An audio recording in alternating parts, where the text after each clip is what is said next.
Hello, you absolutely amazing person, you. It's Sandy Boucher here once again with my weekly video. And once again, I have some what I consider awesome stuff to share with you. Not as heavy as the last one, I'm going to admit, although we do touch on some serious issues and specifically something that just has to keep or stop happening because it does keep happening for Indigenous people. So this week's video is going to include a serious fangirl moment. Consider yourself warned. It's going to contain yet another offering from Zenith Lily because it speaks to that issue. Then I'm going to share a rant I shared on LinkedIn speaking to the same issue.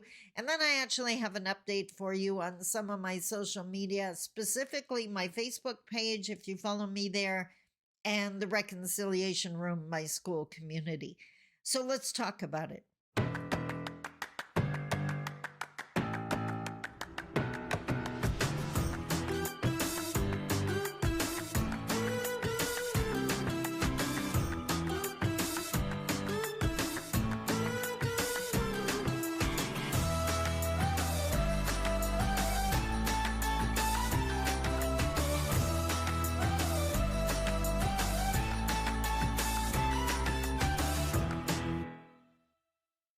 Bonjour. Mishko Poganong, Quay Nadishnikos Mungdodam. Hi, everybody. My name is Sandy Boucher. I'm Red Thunderbolt Woman of the Loon Clan, a proud member of Seine River First Nation in Treaty 3 territory in Northern Ontario.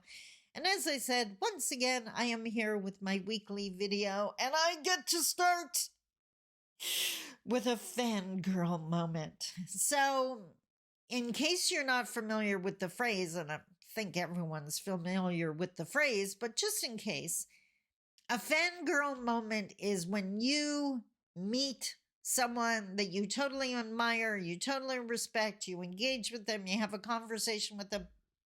Come to think of it, it may not be necessarily meet with them, but you connect with them in some personal way. So it's not just a mass email or something. You're having a direct conversation with them and you're over the moon excited, fangirling, because this person is everything to you. And I have to admit, recently, I had a fangirl moment.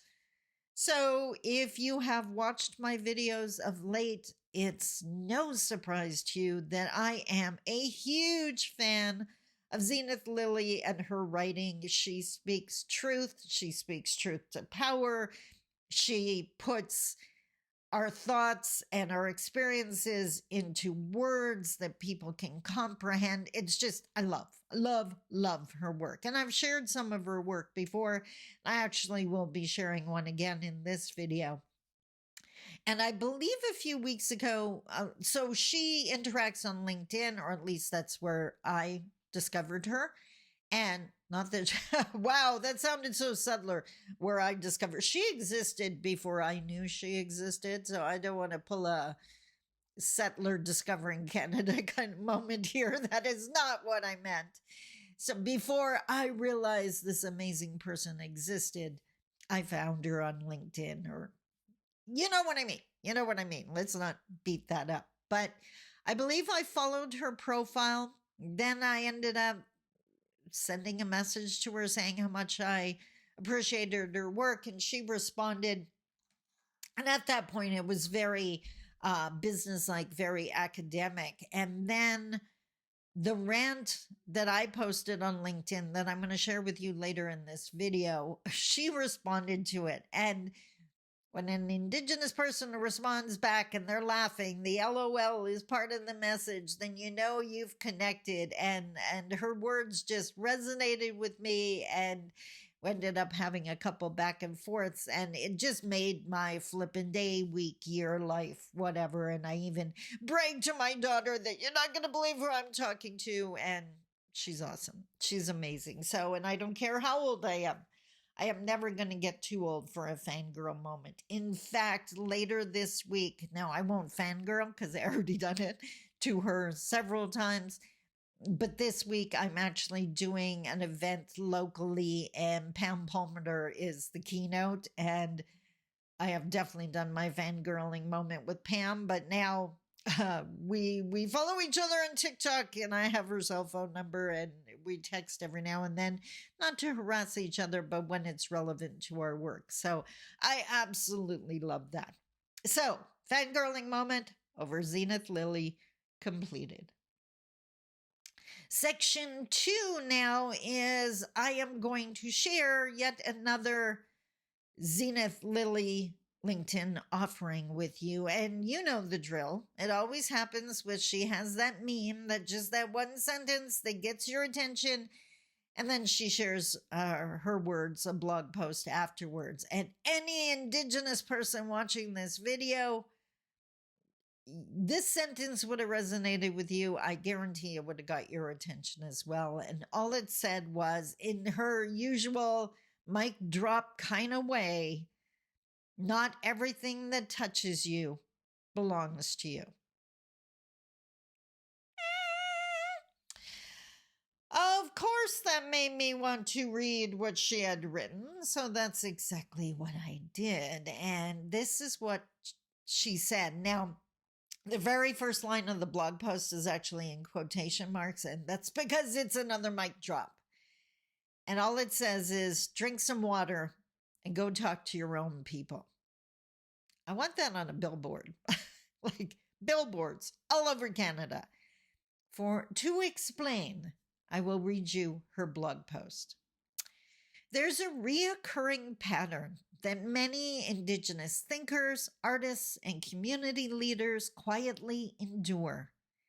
Messages from non-Indigenous people filled with personal awakenings, emotional confessions, and requests, spoken or implied, for validation, guidance, or reassurance. Let's be clear. These moments are not relationship building. They are extraction.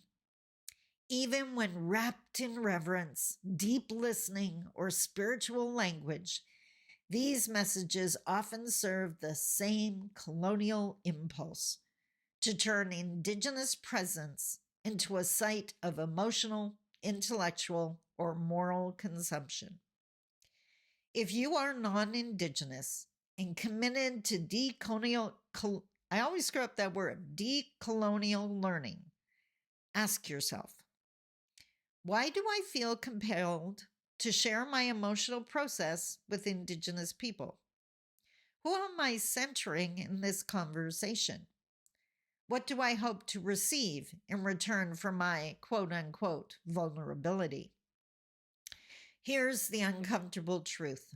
Your personal reckoning is not our responsibility. Your guilt, grief, or curiosity is not something we are required to hold. If you're genuinely committed to justice, you must shift the locus of your work, not towards us, but towards your own people. Talk to your families. Talk to your colleagues. Talk to your communities. Talk to your church, your union, your dinner table. Talk to the systems that made this erasure feel normal. That is where your work lives. And when it feels heavy, when the grief, shame, or responsibility feels like too much, don't hand it to us. Don't come to our inboxes or ceremonies or teachings seeking to be made whole again. Instead, drink some water, take a walk, read the literature, pay the scholars, support the land defenders, fund the healing work, hold yourself accountable, and talk to your own people. Decolonization isn't a spiritual experience for settlers. It's a political and relational commitment that begins with refusal, especially the refusal to center yourself in someone else's story. Round of applause, round of applause. And what's the phrase I often use? It's not about you, boo. It's not about you. How often on this YouTube channel do I post something and someone says, well, it's not like that where I live? Well, it's not like that where I live. It's not about you, boo. It is this way here, and you get to listen and learn about it. You don't need to point out that it's different. You don't need to point out that you disagree. You get to learn. That's amazing because it's not about you, boo. Way to go, Zenith. Way to go. Way to go. Which brings us to my rant. I had an interaction. Maybe I'll read the rant first and then I can give you the backstory. Maybe that'll make more sense. So here is Sandy's LinkedIn rant. Okay. I called it a rant. I'm all about transparency. This is what I wrote. Okay, rant warning. Ignore if not in the mood. Non-Indigenous, gonna say this loud for those in the back. Learning something new about any of the challenges Indigenous people face is new to you, not to us. Wanting to share what you have found, an article or video, is cool. Nice to know you're thinking of us, but don't be offended if we aren't blown away. Again, these issues have been in our lives since we took our first breath. Love that they made it to your radar. Just don't assume they haven't been on ours. Sigh. The journey continues with a little less white fragility, preferably, because boy, do they get offended when we aren't thrilled with what they have found. Rant over. So in the case, what fed this was a colleague. I will consider her a colleague. We belonged in the same speaking network. And she sent me a video from an Indigenous person. I don't know what to call her, an influencer, a speaker, whatever the case may be. A video this person had created, and I had mentioned land back. Anyone watching my videos knows I've mentioned it quite a few times because I'm completing the land back course from the Yellowhead Institute. And she shared this video because this person who had shot the video mentioned giving land back to Indigenous people. So I went to watch it. Now, what I'm going to share is my personal opinion and my personal opinion alone. I realize a lot of people are okay with it. I'm not. I have a problem when influencers, whether you're a public speaker or video creator, content creator, whatever the case may be, I have an issue when people mix up traditional Indigenous teachings with other things. I have come across a few speakers that have, now there is nothing wrong. I have heard some speakers who have shown the commonalities between, say, Christianity and Indigenous teachings. That's not mixing them together. That's comparing the two. Nothing wrong with that. But I have also heard speakers that totally intermingled the two, and that's just confusing as far as I'm concerned, because, or it's that assimilation. I'm going to assimilate you into Christianity, right? No, you got to be okay with practicing art teachings for the sake of art teachings. Work on your healing.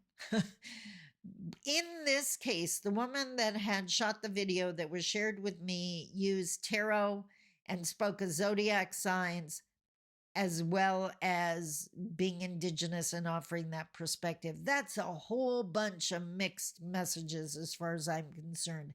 And the video started with her talking about tarot. Now, don't get me wrong. I have a tarot deck. I never use it, but I have one. Would I ever, it's, to me, when I pull a tarot card, it's another way creator can tell me something I should be thinking about.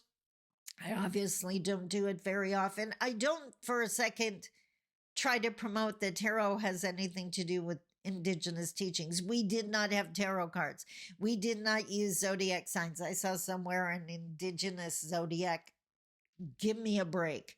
Like the the what's that word, just mainstream teachings trying to get into ours is just ridiculous. So as soon as this woman started talking about tarot cards, I was out. And at that point, I didn't even know if she was indigenous or not.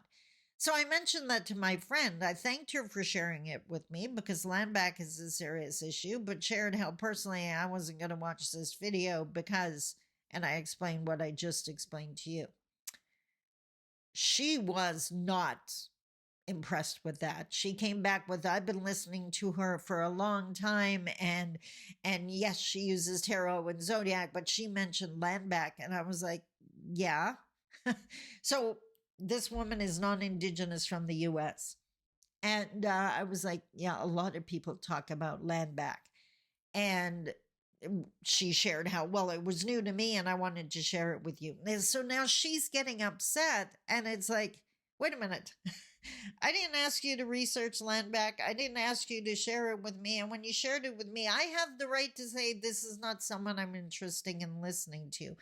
That's not a shot against you. I thanked her several times for sharing with me. What I ran right smack into was white fragility. White fragility is when a non-indigenous white person gets highly offended, either because you just pointed out what they said is problematic, you correct them, you called them out, or like what Zenith was talking about, or what I shared in my LinkedIn post, that they share something with you and they want the pat on the back. They want to be recognized as, I'm a great ally, or I'm on the right side of history. And when you don't come back all gushing, they want to bite your head off. That's white fragility. And that Robin, I can't remember her last name. There's an amazing book about it. I will put the information in the show notes because I cannot remember. Talking to White People About White Fragility, I think it's called. Robin DiAngelo. Yeah, I think that's right. I will check it out. But definitely worth reading. Mind-blowing for Indigenous people. I'm certainly be mind-blowing for a lot of people, but I know which holy mollies did it blow me away, because it kind of described what I deal with so often and long before I started this career. So check yourself. Right? Like, what were those questions Zenith asked? Why do I feel compelled to share my emotional process with the Indigenous people? Are you looking for validation? Are you looking for the pat on the back? Then don't send the email. Who am I centering in this conversation? If it's all about you and the recognition you want to get, don't send the email. And what do I hope to receive in return for my vulnerability? Well, if you're looking for that pat on the back, don't send the email. Okay, so I hope that made sense. So I did my fangirling. I did my sharing with Zenith Lily, sharing her amazing words, because you just cannot improve on that. And then I shared my rant. Oh, the last thing, I am all about trying new things, and I'm always about trying to find more ways to reach people. But if something's not getting traction or doesn't seem attractive, then I don't have 5 million hours in a day, just like you. And I have a lot of different things to do. So I make sure that my time goes to the biggest bang for my buck. I'm going to reach enough people. YouTube allows me to reach people, which is why I may not do a daily video anymore, because that was a lot of work. And it's not even just shooting the video, it was editing the video. That's a lot of work, and uploading it and sharing it and sending out an email, blah. But so the weekly video format works for me. That will not change. Posting on LinkedIn, that will never change. LinkedIn is my playground. So I meet so many amazing people there. Sending out an email to my list. The fact that I'm now on, what I was going to say, Shutterstock, that's not it, Substack. Writing my new book is something I wanted to do, and being able to share it on Substack just makes it fun. But now, you would have had to have followed my career to know this, but when the whole Trump, Zuckerberg thing came to light, I was one of many people who left Meta. I left Facebook, I left Instagram, I left Threads. I wanted nothing to do with it, which was all well and good. Really made it hard for family to stay in touch with these they would normally do. So I don't want to be a burden to my family. So first I came back just on Facebook, only my personal page, which, because everyone assumes you have Facebook when you're a business, meant now a whole bunch of business people were trying to contact me through my personal page, which is an entanglement I did not want to do. So then the Facebook business page came back, and then Instagram came back. I have not gone back on Threads. So I went from 17,000 people on my Facebook business page to, I think I have 70, which that's fine. That's fine. I'm going to post there and it works. It totally works for me. But I was posting a blog post every single morning. I may or may not still do that. I don't know.